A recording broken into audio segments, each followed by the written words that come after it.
Valentine day Happy Valentine's Day. Happy Valentine's दुनिया Day. के सबसे बड़े फेस्टिवल में से एक। इस एक ही दिन में चॉकलेट्स, फ्लावर्स और कार्ड्स की वजह से पूरी दुनिया में बिलियंस ऑफ डॉलर्स का बिजनेस होता है। अब इस दिन को मनाना चाहिए या नहीं, ये तो बहुत बड़ी डिबेट है। क्वेश्चन ये है कि ये दिन वैलेंटाइंस डे आखिर आया कहाँ से, और मोस्ट इम्पोर्टेंट ये सारा पैसा बिलियंस ऑफ डॉलर्स किसकी जेब में जाता है।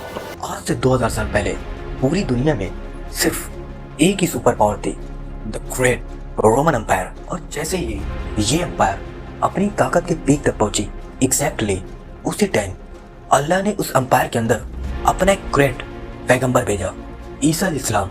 ईसा इस्लाम बाकी सारे पैगंबरों से बहुत ही डिफरेंट थे, क्योंकि एक तो वो बहुत बड़े मिरेकल से पैदा हुए थे, और जैसे ही वो बड़े हुए अल्लाह ने उन्हें अपनी तरफ से एक बहुत ही यूनिक पावर दी, जिससे वो किसी भी बीमार इंसान को सिर्फ एक हाथ के टच से बिल्कुल ठीक कर देते थे।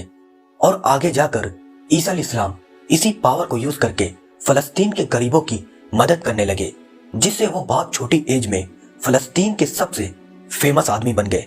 जिसके बाद वो जहां भी जाते थे हजारों लोगों की भीड़ उनको देखने के लिए जमा हो जाती थी।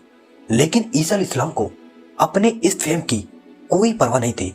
मतलब जब भी लोग उन्हें देखने के लिए जमा होते थे, ईसा इस्लाम उन सब के सामने ऐसी बातें करते थे जो इससे पहले किसी में करने की हिम्मत नहीं थी। मतलब ईसा इस्लाम उस जमाने के यहूदी स्कॉलर्स को एक्सपोज करने लगे। ईसा इस्लाम की इन्हीं बातों से लोग उनसे बहुत ज्यादा इंस्पायर होते थे। लेकिन इन्हीं बातों की वजह से उस जमाने के यहूदी स्कॉलर्स ईसा इस्लाम के सबसे बड़े दुश्मन बने। जिसके बाद ये सारे यहूदी उलमा बैठकर ये सोचने लगे कि अब कैसे ईसा से अपनी जान छुड़ाई जाए। ईसा इस्लाम इन सब चीजों से डरने वाले नहीं थे, बल्कि इतनी मुश्किल में भी उन्होंने एक बहुत ही खतरनाक फैसला किया कि अब वो फलस्तीन के छोटे मोटे शहरों के बजाय सीधा फलस्तीन के कैपिटल यरूशलेम की तरफ बढ़ेंगे और वहां जाकर यहूदियों के स्कॉलर्स को चैलेंज करेंगे। ईसा इस्लाम सीधा यरूशलेम की तरफ बढ़े, एंड ऑफ कोर्स उन्हें देखने के लिए वहां हजारों लोग जमा हुए, और इसी तरह हजारों लोगों की भीड़ के साथ ईसा इस्लाम यरूशलेम में इंटर हुए और सीधा बैतुल मकदिस की तरफ गए। जैसे ही ईसा इस्लाम बैतुल मकदिस में इंटर हुए, वो ये देखकर हैरान रह गए कि वहां के यहूदी स्कॉलर्स ने बैतुल मकदिस को एक इबादत की जगह के बजाय ऑलमोस्ट एक बैंक बना दिया, और वहां सिर्फ गरीबों से चंदा जमा करने के लिए और करेंसी एक्सचेंज करने वालों को वहां बैठाया हुआ है। ईसा इस्लाम ने जब ये सब देखा, उन्हें बहुत गुस्सा आया और फौरन उन्होंने वहां बड़े बड़े सारे टेबल्स को गिराने का हुक्म दिया और बैतुल मकदिस से सारे बैंकर्स को वहां से भगा दिया। जब यहूदी स्कॉलर्स ने ये सब अपनी आंखों से देखा तो उन्हें समझ आ गई कि अब हम इसे और बर्दाश्त नहीं कर सकते। तो अब ये यहूदी स्कॉलर्स रोमन एम्पायर के साथ मिलकर ईसा इस्लाम को कत्ल करने की साजिश करने लगे। लेकिन बिल्कुल आखिरी टाइम पर अल्लाह ने ईसा इस्लाम को बचा लिया, जिसके बाद यहूदियों का ख्याल था कि अब ईसा इस्लाम की स्टोरी खत्म हो जाएगी और दुनिया उन्हें भूल जाएगी।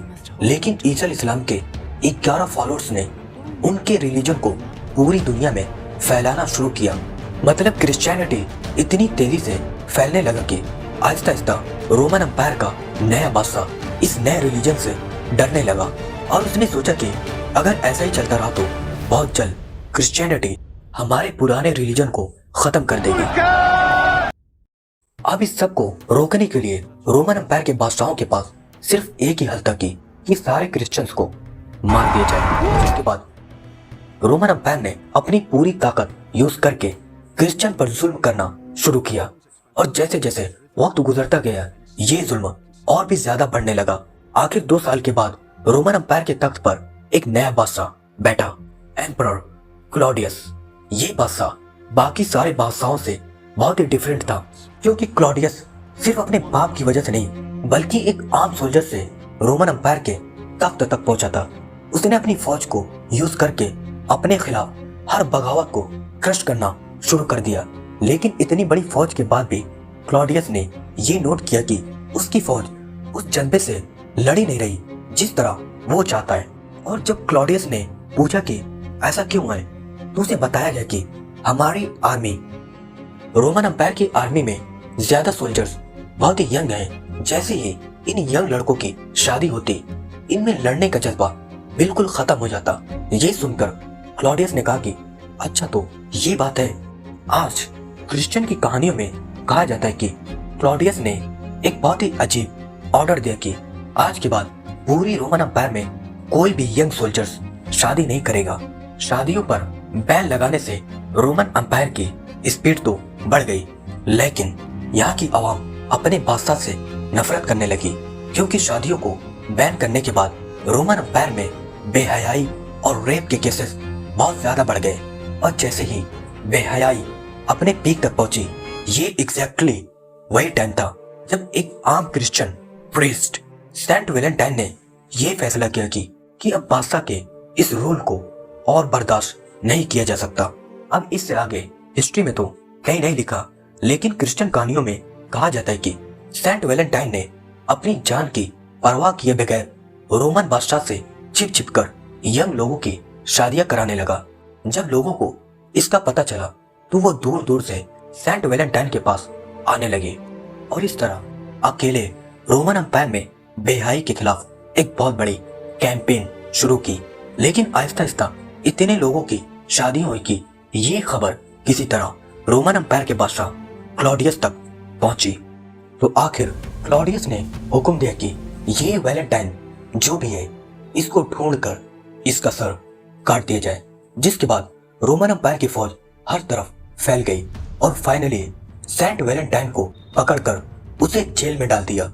जब वैलेंटाइन के फॉलोअर्स को इस बात का पता चला तो उन्हें बहुत दुख हुआ, लेकिन फिर भी क्लॉडियस जैसे एम्परर के सामने वो कुछ भी नहीं कर सकते थे।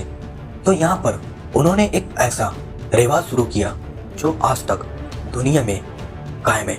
जितने दिन सेंट वैलेंटाइन्स जेल में थे, हर दिन वो कपल्स जिनकी उन्होंने शादियां कराई थी आकर वैलेंटाइन्स के जेल के सामने फ्लावर्स रखने लगे।